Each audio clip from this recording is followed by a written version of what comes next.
Unfortunately, in Battlezone, destroying something belonging to your opponent isn't always a good thing. Almost everything drops more scrap than it costs to build, with a few exceptions we're about to take a look at. This means that if your opponent is able to recover the scrap and replace what is lost, they are usually gaining more scrap overall. And be aware that scrap has a doubled value online, so this times 2 is taken into account in the tables coming shortly. So I doubled the scrap drop values for convenience, just simply half it for the real number of pieces dropped. There are some things to bear in mind before we look at the numbers. Firstly, upgrades have no effect on scrap drop, which means you'll likely lose scrap overall if you upgrade your units. You don't get that scrap back. And some values can vary on non-stock maps, so on high-low, for instance, I found the constructor dropped something like 18 scrap, and the factory around 16, which is pretty crazy. So feel free to pause the video on the tables and take your time to memorize what you see.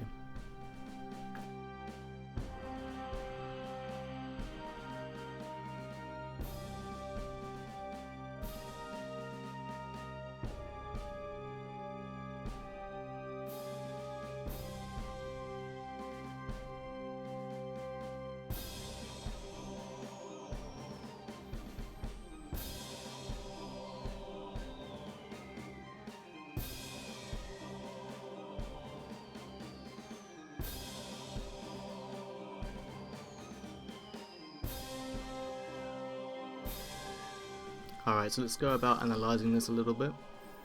We can see that most things provide you a +2 net scrap, as they drop 1 extra scrap than they cost to build, and recycling always results in a net loss, except for a break even with the silos. This means that it is always more beneficial to destroy units and buildings than to recycle them, both for enemy units and your own. And so if you want to remove a silo, be it yours or an opponent's, it's always better to destroy it, assuming you of course have the ammo and so a supply there to give you the free ammo regen. It also means that if you won't be able to recover the scrap dropped from a destroyed unit or building, you're going to end up actually feeding your opponent additional scrap once they recover it. So a good example of this is if you are destroying a base of howitzers, the extra scrap that your opponent's going to get means you're effectively feeding him, assuming he's free to recover scrap, which is likely. An optimal strat, taking this into account, would mean that you'd be using howitzers to knock things down faster than they can be replaced, and then to time a strike when a key piece has been lost. So for example, attacking right after gun towers are down or the factory's been taken out by howitzers. And you can actually benefit from this as a defending player by essentially allowing your opponent to destroy things within your zone of control, and then you can comfortably recover that extra scrap. And you'll slowly be able to use that towards extra units or upgrades, giving you a chance to turn the tide, which is quite nice actually. It means that a defensive player does have this gradual benefit coming to them if they survive and outlast the attack. As for exceptions, we can see that the barracks and the walkers always result in less scrap, although the golem does break even when it's destroyed. And obviously scavs, like I mentioned in a previous video on managing scavengers, scavs break even when they're not carrying scrap, so it's a net zero break even. But if they are carrying scrap when destroyed, then overall more scrap will be lost from the map, so anything that they're carrying will be essentially deleted from the map. And when it comes to generalities, offensives, obviously except the walkers, give you a gain in scrap when destroyed instead of recycled, as do production units and buildings, except the barracks. So essentially everything will give you extra scrap, will give you more scrap if you destroy it, with only a few exceptions really. Some things give you a bit less, so obviously a tank will give you 2 when destroyed, but a bomber will give you 1, and an APC will only give you 1. But it's still a plus, it's still a gain in scrap overall. And there are some minor discrepancies between the NSDF and the CCA. One such being is that the Grendel loses just 2 on recycle, but the Thunderbolt loses 4 on recycle. So that makes bombers slightly more scrap efficient for the CCA. So now let's consider the implications of this. There is a problem here. There is a controversy over what's known as scrapmaking. So scrapmaking was a technique involving destroying typically the constructor and then immediately recovering the scrap and replacing it, and then repeating this over and over. Each constructor kill in previous versions of the game, I think up until 1.5, each constructor kill gave you an extra 6 scrap, and this was deemed too powerful when also considering how fast constructors are to kill and replace. And so the constructor was ultimately changed so they only dropped 5 pieces of scrap, so 10 in multiplayer, for a +2 scrap overall instead of the original 6. And units and buildings dropping more scrap than what they cost to build has actually been a core feature of the game since forever.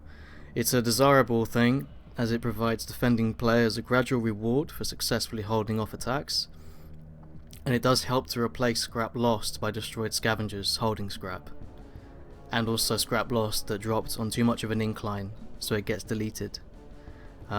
You may have noticed this, so if you have a unit placed against a wall and it gets destroyed and it kind of moves toward the wall, its animation, its death animation, often the scrap will it would appear on the wall, but it gets deleted. This is to stop scavs from having their pathing being messed up, because they'd obviously try to go after that piece and never achieve it, so they'd be stuck like that. In addition, this also increases the risk of upgrading units as the potential loss is higher. So because when you put a weapon on a unit, its scrap drop does not change, it makes this play style of upgrading units, it makes it like a higher risk strategy, which is quite nice. It makes it pretty well balanced. So you could put dual SP on a tank, but if you lose that tank, you're losing, I can't do the maths in my head right now, but you're losing quite a considerable amount of scrap. I think you're losing 8 scrap for losing a dual SP tank. You lose 8 completely off the map, deleted, gone. And so because of this nature of getting more scrap on a destroyed unit in the building, scrap making always has and always will be possible, but it is considered to be borderline cheating. This is the problem here. As it is now, the process is very slow for having any significant impact on the game, and it's also something that forces you to abandon map control. This is quite key to understand as a player. When you are up against someone who's scrap making, you need to understand that in order for them to do that, they have to abandon the map and go home and do this in their base, because AI can't reliably be used to destroy your own units. It probably can be done with a lot of effort, but there's no consistent way to really do this. You must do it yourself, back at your base or by a silo or whatever.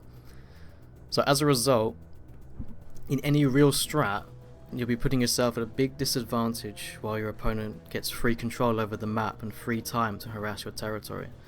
This is if you're doing scrap making. You're giving your opponent all the time in the world to advance and to push you back, and you're only going to gain a small amount in that time. In addition, scrapmaking shows game messages that someone's destroying their own units and buildings in the white text on the left. So if this happens over and over, you may be dealing with a scrap maker, so you know you have the opportunity to advance and to expand unimpeded.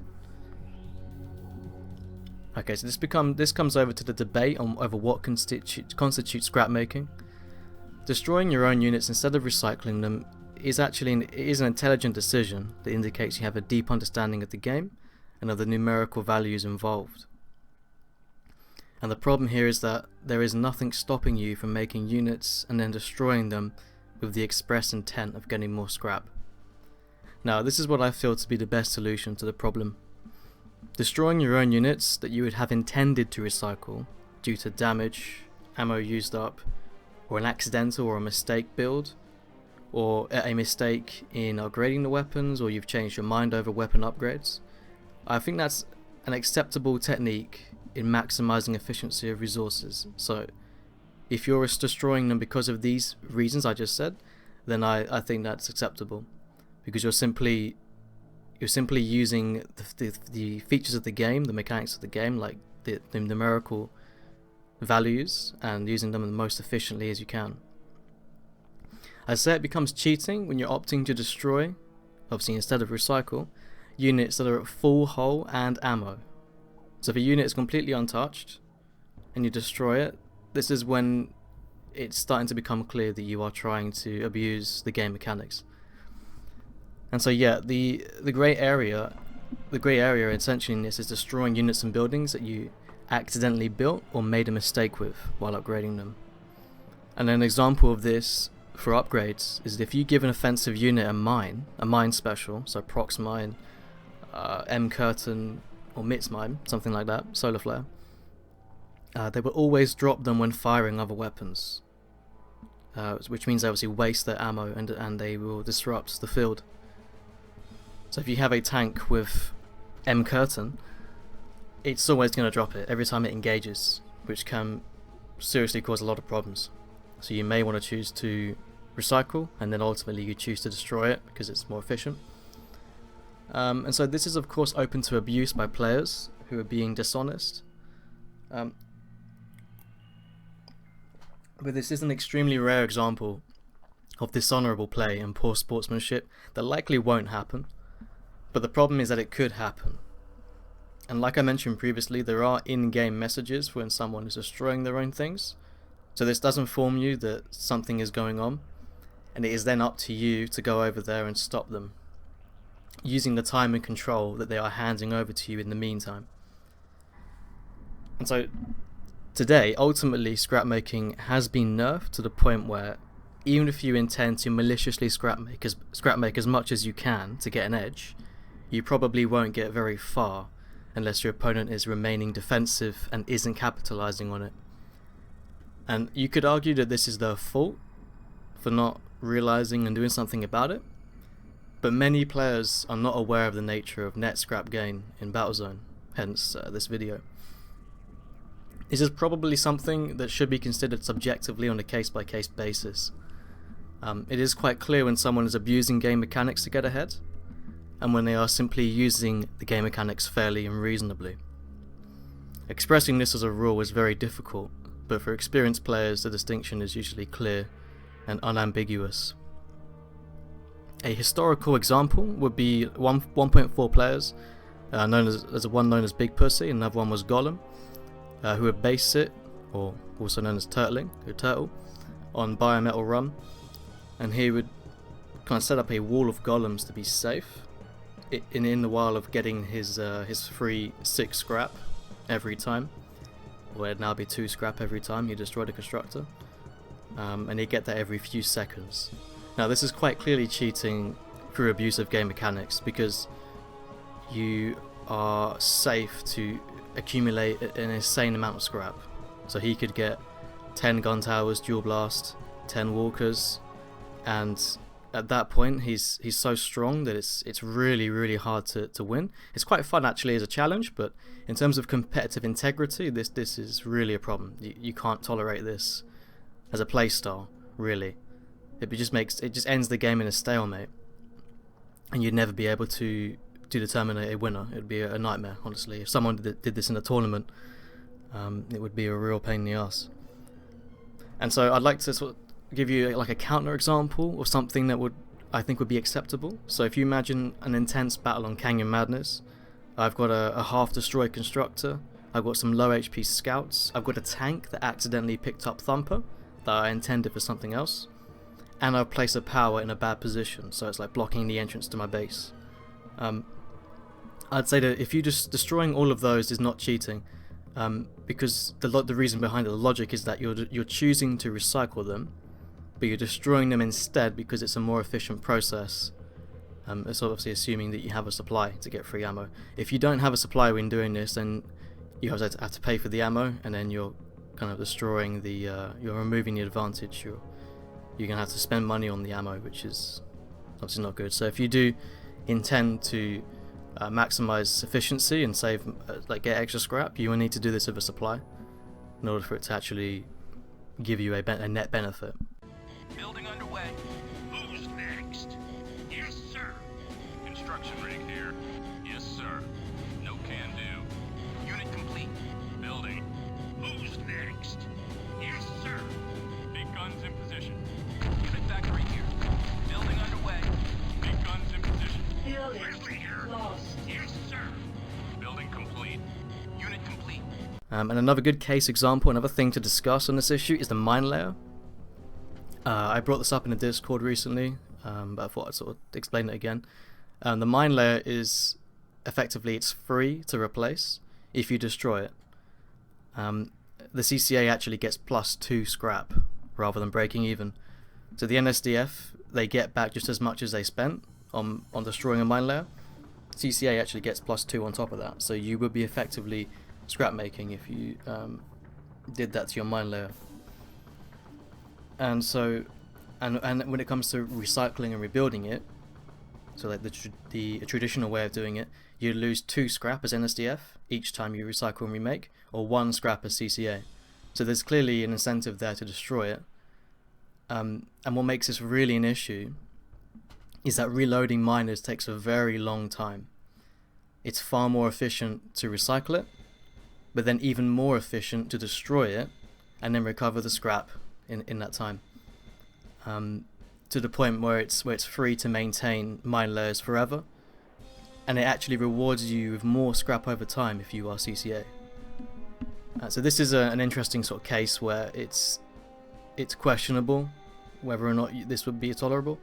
I think this should be okay, because a mine layer is not a game-changing unit, but it does illustrate the point in that you can maintain this unit forever, and even CCA will gradually gain. It can actually stockpile scrap through this technique, and the ammo on a miner is so high that when it does run out of ammo, it takes so long to replenish the ammo. It's much easier just to destroy it.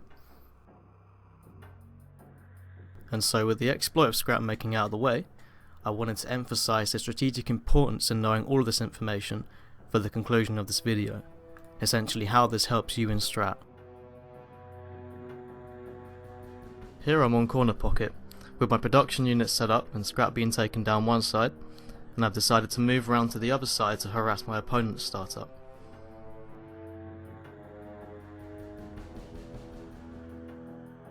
Okay, so we can see here 2 gun towers, 2 S-powers, 2 scouts and a silo, and the scouts are defending it. Now I have no way to collect this scrap as it's still too early in the game, and this area is far away from where my scavengers are. It's just too soon to be taking scrap here. So if I choose to destroy all of this, although it will disrupt their startup, I'm actually feeding them extra scrap that is assuredly theirs. The only way this really benefits me is if I can hold onto this area, wait for my constructor, scavengers and reinforcements to arrive, and then try to recover it. But this will take a few minutes, and that's plenty of time for my opponent to arrive and to contest the area with a big advantage, being that his base is much closer, and so reinforcements and replacement scouts will arrive much sooner than I can. And so destroying this outpost would leave my opponent with 46 scrap, from the 36 that's spent to invest in it to build it, providing them with +10 free scrap. And so to put that into perspective, that is 2 APCs or a dual SP upgrade, which is quite substantial.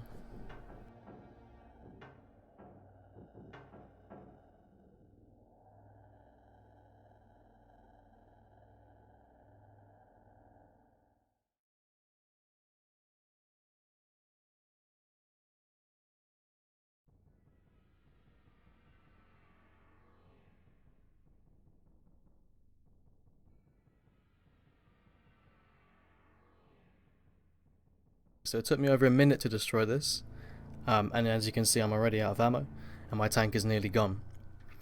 And so at this situation now, a minute is plenty of time for the player to react and to get back, and to defend this area and to hold the scrap. And in this state right now, I wouldn't be able to defend it unless of course I did something like a hop snipe maybe. But that's obviously not going to work every time. And so the only way that I can really hold this scrap now and not give away all of it in a +10 for free is if my reinforcements arrive, my offensives. And that's going to take a lot of time because I have moved around across the map, and so it's likely that he can get his over before I can get mine, which means I'm probably going to lose this position.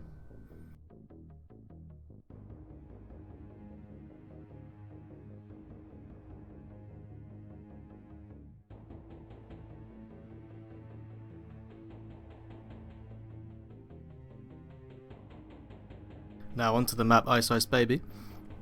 I have these howitzers here, and I have enemy base just ahead, which we'll see now. If I was to harry this base, I would not be able to take the scrap, as the opponent will surely have his offensives there to control the area, which he does indeed. He has golems, he has numerous tanks, fighters, bombers, which are there to protect scavs.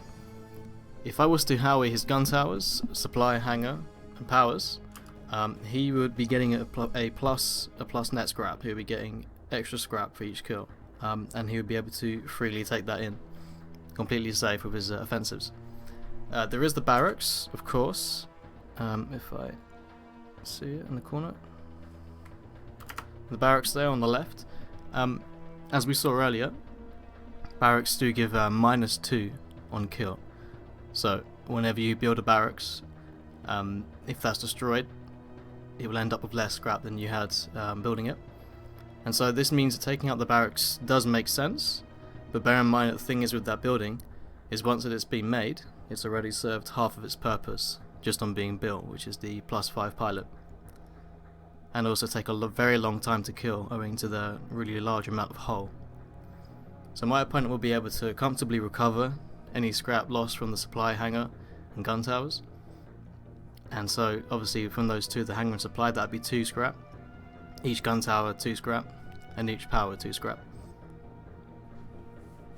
And indeed, harrying those targets does not help me, unless I time it so that when the gun towers are down, I move in with a force to push through and take him out. Now at the very least, what this can do is distract him and slow him down. Slow down his progress on whatever it is he's doing, whatever tactic he has to beat me. This might be able to disrupt his progress on that. But as for knocking it down and clearing the scrap, it's not going to help me unless I'm ready to mount a full-on attack at the same time as gun towers go down.